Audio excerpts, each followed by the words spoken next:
Osiris.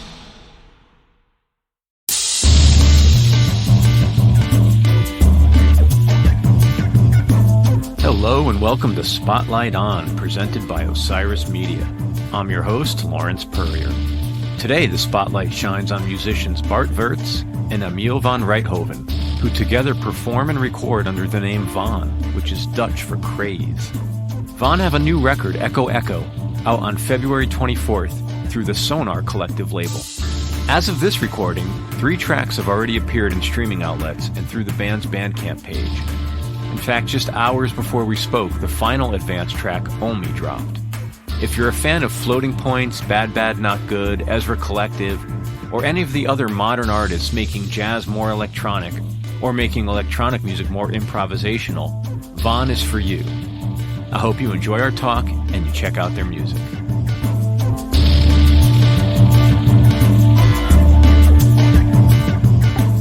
Where are each of you? I'm in Utrecht. It's a city in the middle of Holland. The Netherlands, I should say. I've been there. Oh yeah, in Utrecht, in my city? Yeah, on a Benelux pass. Oh, nice. Oh yeah, you guys do the whole Benelux in a few days. Yeah, I took about a week. Started in Amsterdam, went through Luxembourg, Bruges, everything. It was wonderful. Wonderful. Yeah. Wow. Yeah. Those cities are great. Yeah. I'm in Leiden. That's like a beautiful city just between Rotterdam and Amsterdam. Does the train go through Leiden as well? Because that sounds familiar. Right. It does. It used to be a big city. It used to be the birth city of Rembrandt, and that's got a quite famous university. But now, compared to the other cities, in Utrecht and Rotterdam, Amsterdam, it's quite small. Yeah, I'm fine here. We got our studio where we recorded everything, so it's a nice place. Wonderful. Yeah, we're about 40 minutes apart from each other. So I'm driving most of the time to his studio, and then we work together. Are you in a studio as well? I see some equipment behind you. It's my home studio with my piano, my organ, and my vintage synthesizer, and too much gear. It's beautiful. It's fun. I'd never leave. No, I'm here a lot. Yeah. So, as fate would have it, a new song came out earlier today, I noticed. It showed up in my Spotify, which was wonderful. So I've spent the last few hours immersed in your world. Hours? Wow. That's a big compliment. Thanks. Yeah, I've enjoyed it so much. Every once in a while, I come across some music that feels as though it was designed specifically with me in mind. And your music does that. It's very irresistible music that's at that intersection of what's been going on in jazz as well as what's been going on with electronic music. And as a longtime jazz fan, it's such an exciting time. Like, I feel like jazz is having a moment it certainly hasn't had in my adult lifetime in terms of how it's touching mainstream music, and whether that's through hip hop or electronic music. And I wonder, do you perceive that at all as creators? Yeah, this is such a big compliment, and it really gets to me, because we've been working on this record for almost 6 years, and these 6 years were not only working in the studio, but it had also to do with all these things, the exploration of all these different styles and looking for our musical identity, actually. And we've been playing for quite some time. We've been talking a lot about, what do we want, and what is the closest we can get to our personalities. And once you take that journey, you come across all the different styles and genres. And like you just saw on video, Emiel has a huge amount of vintage synthesizers. So I have a big studio with lots of analog gear.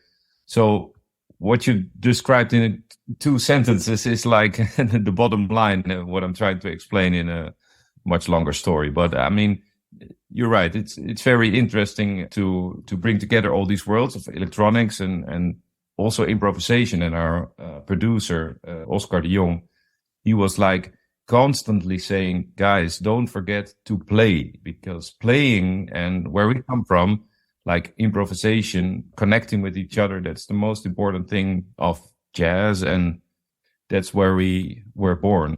Yeah, that's great to have, because the producer, the not jazz guy, reminded us to not forget. I was curious about the role of a producer. You sort of jumped to that rather quickly. And it's interesting to me because I have some process questions actually about how you work. So if you don't mind, I don't mean to deconstruct what you do, but I'm very intrigued.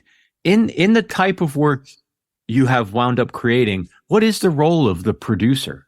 Yeah, he came in later.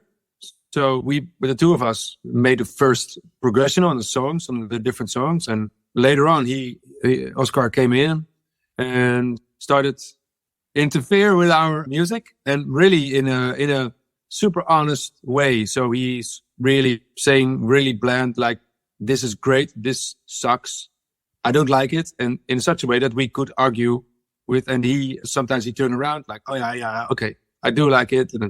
And so he was really rigid, and that helped us a lot. That's what we wanted. Everybody wants a producer who is really going into the stuff and not of hurting someone's feelings.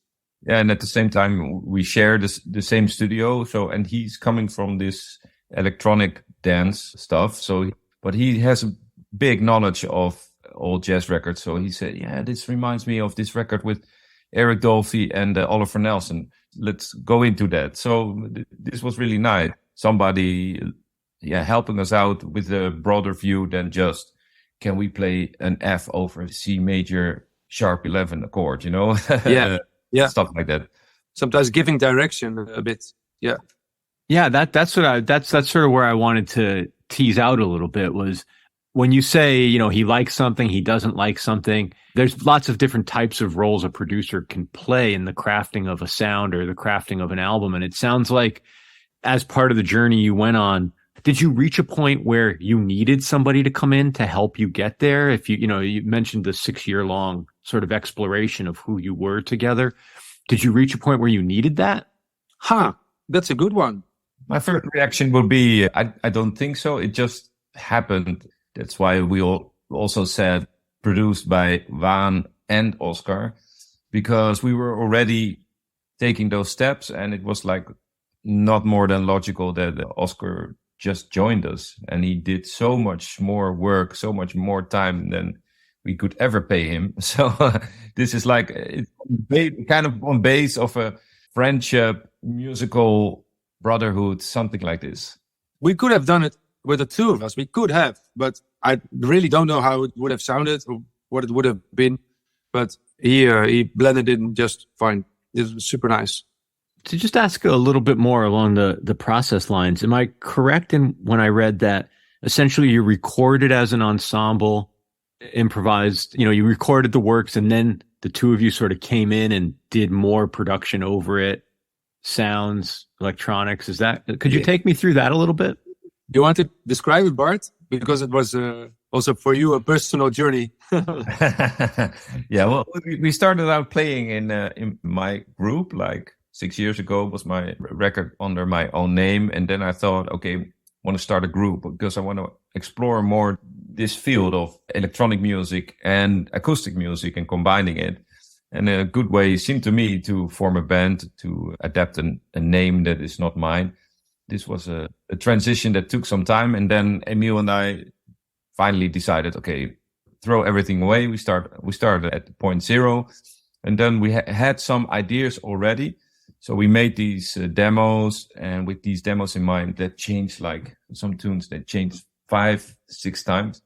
Yeah, but I want to interrupt you. But that was because we started out as a sort of idea to do as a collective, as a band. Right.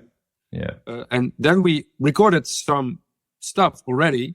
In the process, we decided, okay, this is not going to work because everybody had different agendas and we're not really on the same page. Yeah, exactly. Not really on the same page. So we kept those recordings, and with some of those songs, we progressed along with the two of us. Like we changed to a duo to be more powerful and more productive and more, it's easier to decide stuff. Yeah, then we changed from changing things with the two of us, and then we thought, okay, we need another couple of sessions, and we invited some other musicians in the studio, and we did some other sessions, and a couple of tunes came out real like joyful and playful because of that. We just were free to play and finally knew what direction we wanted to go. The first ones were more of a battle, but you don't hear it in the end. Yeah, I was going to ask you, do you disclose in the record which ones came when, or is that up to the listener to figure out? Yeah, it's supposed to be up to the listener, I guess. The funny thing is that changes all the time during a process, because we wrote one tune, we wrote it like in a day, in opposite to other tracks that took us 4 years. Those tunes, they came out pretty nice. And then during the mixing process, there was also like some struggling, and then it turned out to be just fine. You know, it changes constantly in the process. So one moment you think this is the killer track of the album, we're gonna #1 hit single, and then another moment it's another track. So that changes. Yeah. Just so I get it right, how do you pronounce the band name? It's called WAAN. WAAN. It's WAAN. We wanted a name that was a little bit of Europe sounding in the name. So a lot of bands in the Netherlands are taking on English names, and that's nice. But I'm proud of the Dutch jazz and the European jazz as a next to the American jazz. Now, It's a different flavor, different sound, and I'm very proud of it. So that's why I wanted such a name. That's wonderful. Yeah. Would you mind exploring that a little bit and telling me about, if you can, if it's possible, how would you identify the differences in sound, or what would you attribute it to? Is there a thing? Yeah, I think we talked about it, Bart, didn't we? Yeah, we did.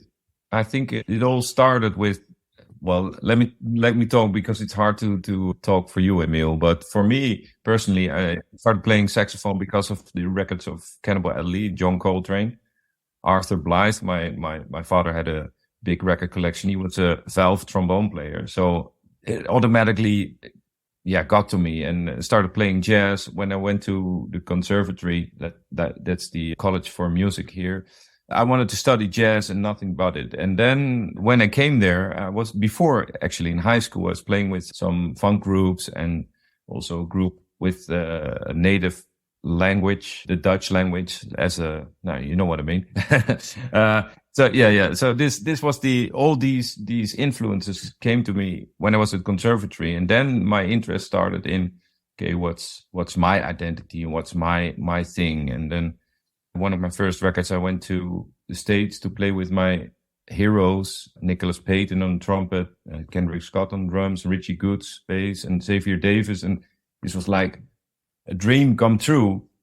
And then when we were done, I learned so much, and also took so much of the energy of these American musicians that really made me a better player and understood more about music. And then I started thinking, okay, what's my role in this? And with friends from Leiden being the most famous electronic DJs of the world, I thought, this is also part of my world. So that took my interest in combining those things. That still doesn't explain the difference in European jazz styles and American, but I'm just wanting to explain that where you grow up obviously forms you as a musician. That makes a lot of sense. Yeah. We'll be back with more Spotlight On, presented by Osiris Media, after this break. And now, back to Spotlight On. Are you finding now, or let me actually ask this differently. If we do accept this idea that jazz music has started to reach into these other areas like hip hop and electronic, do you see that with the faces in the crowd? Are you playing in rock clubs? Are you playing in those types of environments? Or are you still playing primarily jazz venues, jazz audience? Or do you not even think about audience that way? That's something I'm really curious about. We do. One of the goals this time was like, we set a goal and it was like playing Lowlands, which is a really big, one of the biggest indie dance, everything festivals here in the Netherlands. And we said like, we want to play Lowlands and North Sea Jazz Festival, because we usually, when we have a new album, that's really nice about this North Sea Jazz Festival, they invite a lot of Dutch musicians. So they give them a chance to play on nice stages and for a big crowd. So, but this is one of the goals we set, like, this is a dream we want to do. And that was not because if we don't get a chance to play line dance, whatever. But it's a good goal for us to go, a good direction in musical wise, and also for the audience. There's a little bit younger audience that is still very interested in live music, but you cannot reach by playing in mainly jazz venues. That's one thing I'm a little bit stuck in the middle, because there's the jazz venues with the jazz. We are a bit too electronic. Some venues tend to say that we are a bit too electronic for their club. And sometimes the pop or rock venues are a bit hesitant because it's too jazzy. Yeah, and we're new. So we're trying a new direction. Before, we only played in the jazz clubs and the jazz festivals. We now want to make the jump, but I hope. Yeah. And also the label Sonar is more rooted in electronic music, which can really help because we get to meet new people like you, for instance, but also like different ways. It's very, very exciting. Are there other artists whose path and progression along those same lines you admire? Like I saw in some of the material you mentioned Bad, Bad, Not Good. I think Ezra Collective, maybe even Donnie McCaslin. You know, are these people who you're watching kind of forge a path for a group like yours who can transcend the genre? Yeah, of course. And also more and more venues and festivals are sitting in the middle. More and more are coming. Yeah. So that's definitely a development. And young audience is coming, and that's great. Yeah, we have this like inspiration list, and we send each other in the group. We send each other inspirational music lists. Yeah, and we went to Hiatus Coyote, for instance, with the three of us. Then the other day we listened to Floating Point, the English DJ who does a lot of crossover and crazy stuff.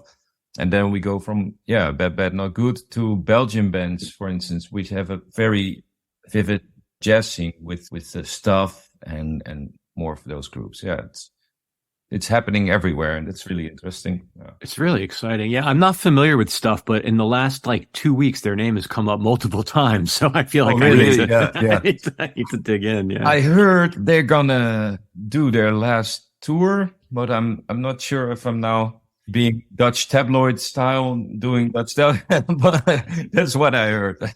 Oh, wow. Well, that's just like me to get in at the end. So, yeah. Last chance. Yeah. Can you tell me a little bit about how you are thinking about presenting this music live? You know, I watched the videos that you've posted from the studio, and the close filming and having the camera eye in the middle of the action made it very exciting. And I wonder how you're thinking about bringing this in a live context. Can you do it? Can you realize your vision live the same way you can in the studio?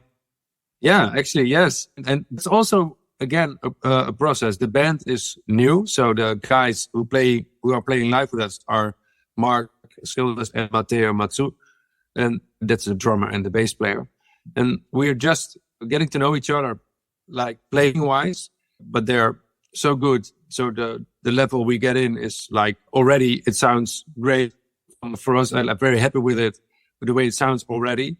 And also, what's the thing? We are doing a lot of electronic stuff combined with playing jazz.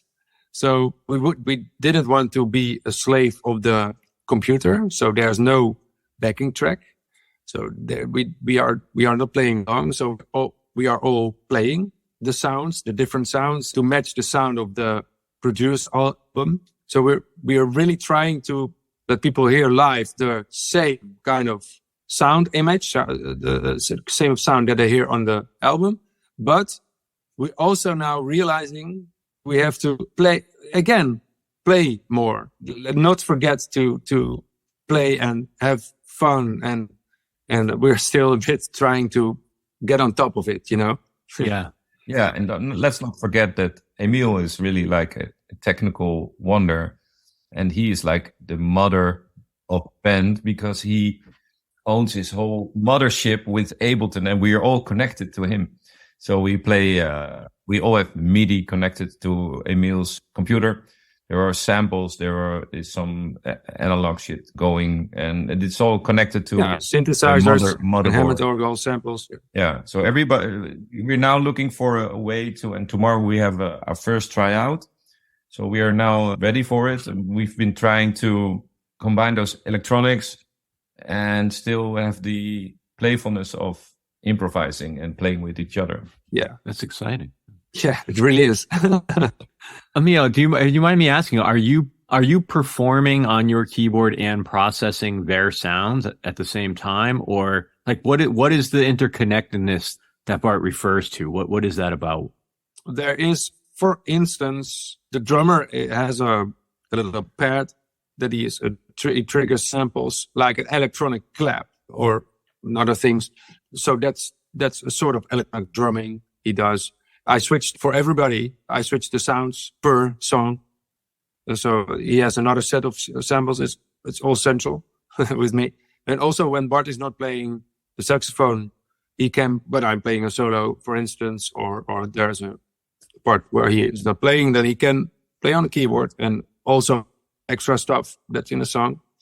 And also, at one point in one song, I processed also his sax sound, like put a massive reverb on one spot. Funny fact was that we did in the studio, we did one track and I play with a harmonizer. So this sounds a little bit like extra synthesizer, but I couldn't do it at the same time. It was too complicated. So now we sampled that harmonizer note for note, and Emiel wanted to play it with me as a counter melody. But then Emiel had to play at a certain period, so we were stuck again. So then we gave it to Matteo. So he's playing the bass, he's playing the other counter melody. So we have a melody divided over three guys in the band. It's fun. That's a lot of fun. Also a process. If it's too, it must not be too gimmicky. We have to watch out for that. But there's a real commitment to a combination of sort of spontaneity and improvisation, plus this element of triggers and defined sort of inputs. But it also a very interesting commitment to blending the electronic with the organic that I find very intriguing. It's very interesting. Yeah, because also electronic, you don't have the power to change dynamics so easily as you do with a horn. You can, or with a voice, you can be dynamic, you can be busy, you can be quiet.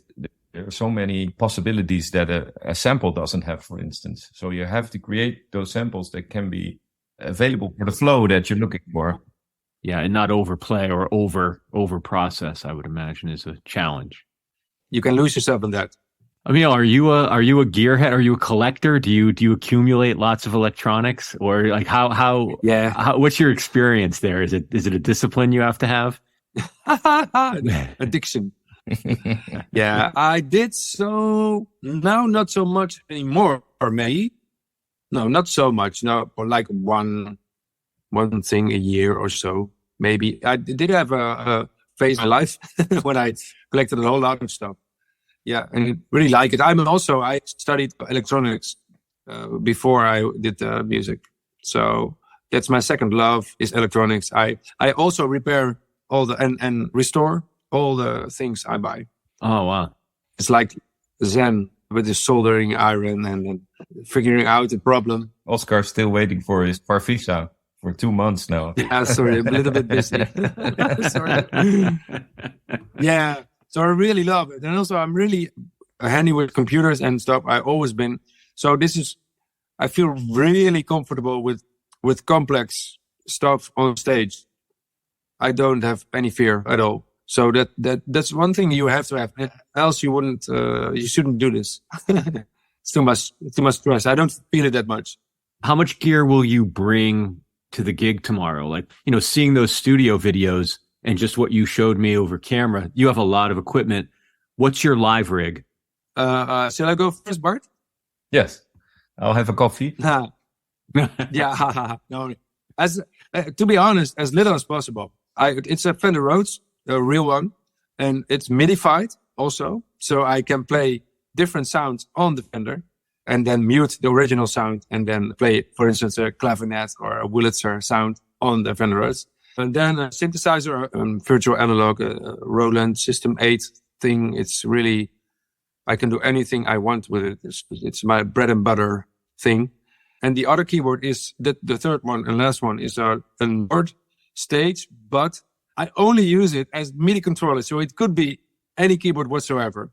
And that's the one I have with me at the time. So I used it, but I don't use any sounds of it. All the sounds come from that one, come from the computer. The rest, the Rhodes and the synthesizer produce their own sound. Yeah, that's it. And then a laptop and a USB hub, and, right. and a sound, and a sound card. That's it. Yeah. On the Fender, do you go to that because you can get a feel you want? Like you don't play the Nord necessarily. It's basically it's the box you're drawing from. Exactly. So the Rhodes, really, people are good in making the stuff in virtual plugins, the older instruments, the pianos, the Rhodes, it sounds nice, but if you play it, the real thing is uncomparable to a plugin. So yeah, that's why really it translates so good over PA speakers as well. It really carries. And then if you do it from a computer, it doesn't have so much impact. Yeah, I love keyboard rigs. So I'm always curious as to how much is coming from the box versus the actual instrument. Yeah. I play solos a lot on the road, so I want it to be real. Did you midify the Rhodes yourself? Yeah. You wired, you did. I figured. Yeah. As a horn player, Bart, are you like, what's your obsession? Are you like, is it about the mouthpiece, the reed? Do you sleep with your instrument? Are you? No. Yes, and yes. No, sometimes I complain on my reeds, but no, I play the same reeds for years. I played the same mouthpiece for years. I'm not changing anymore. I found my horn, got a good repairman. That's it. I also play like effects on the sax, and now I'm building a case for the analog side. So I'm still a big fan of the music of Eddie Harris. So I was always looking for what kind of effects he was using in the 60s. I even bought a Veritone amp, which is a huge thing. I won't be bringing that to the gig, but I'll bring my Maestro for woodwinds effect, which is a really crappy but great. Sort of the same thing without the speaker, isn't it? It's different, actually. The Veritone was created by Selmer, a saxophone brand.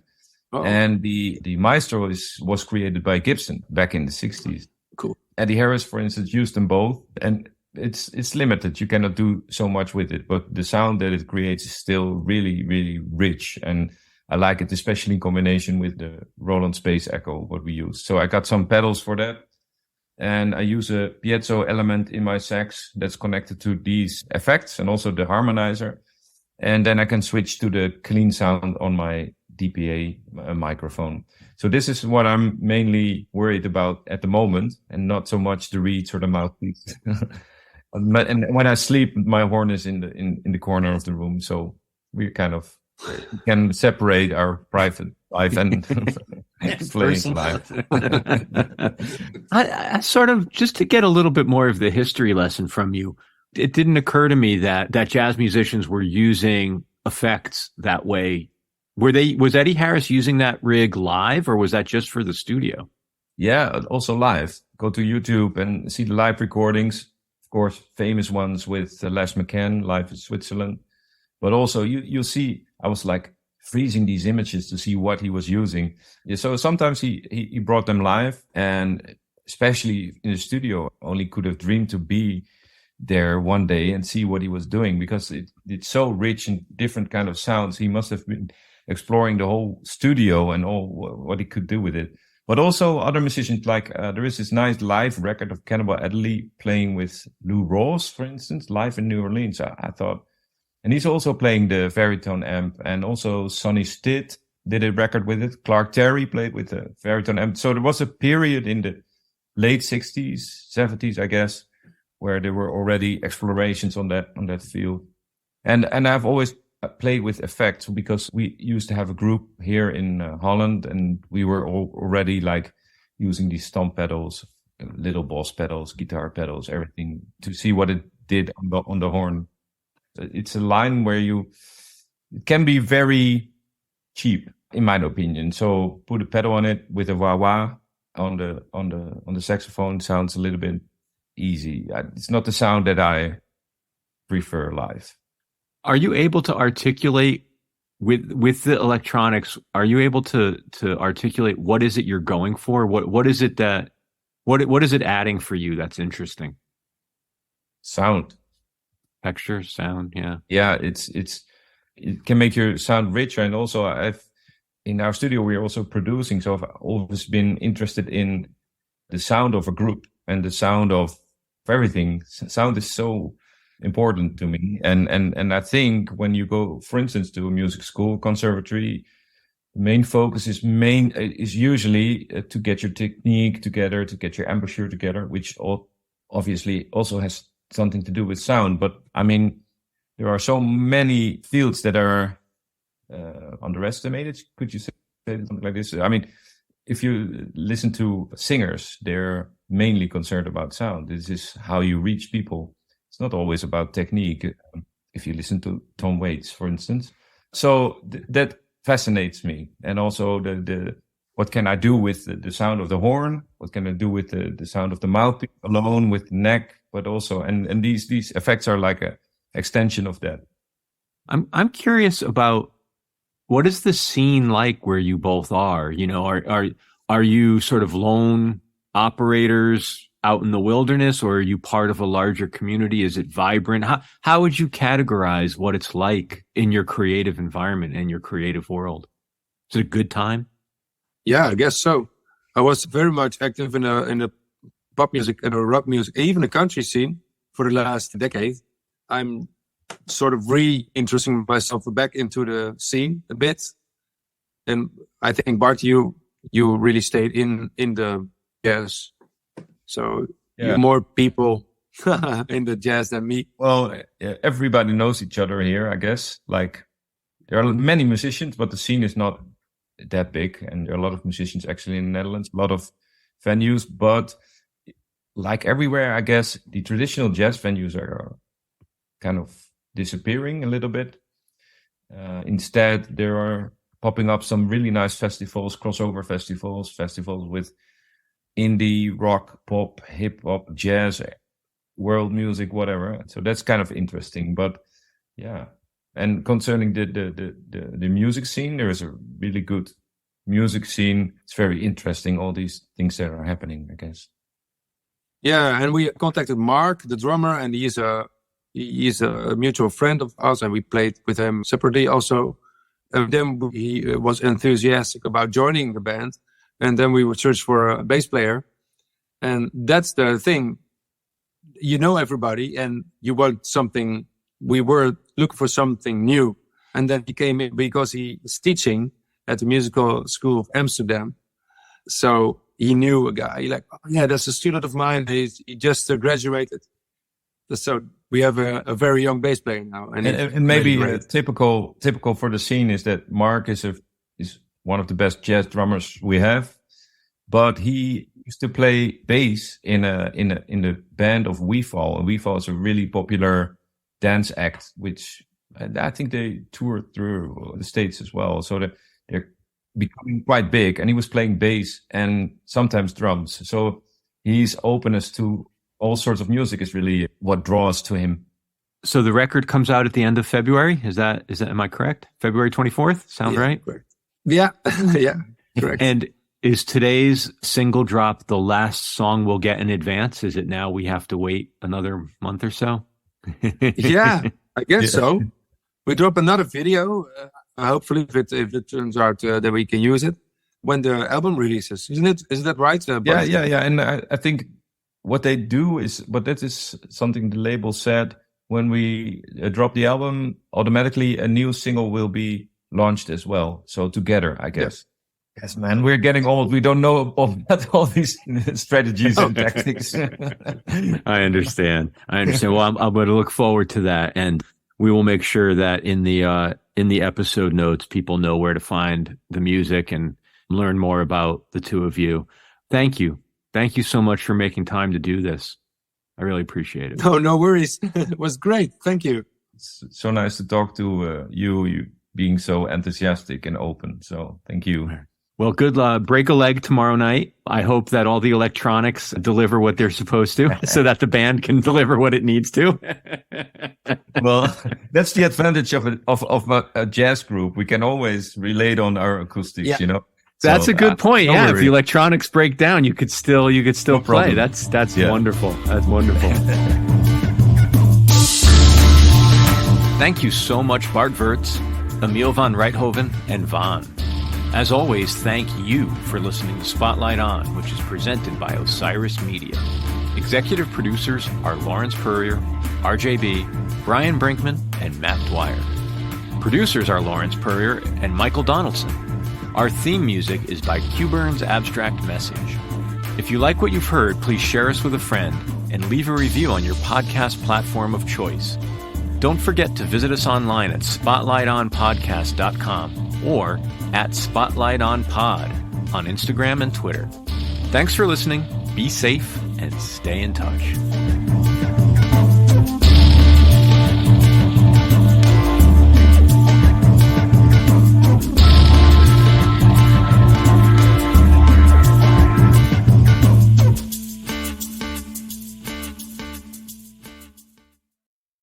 Osiris.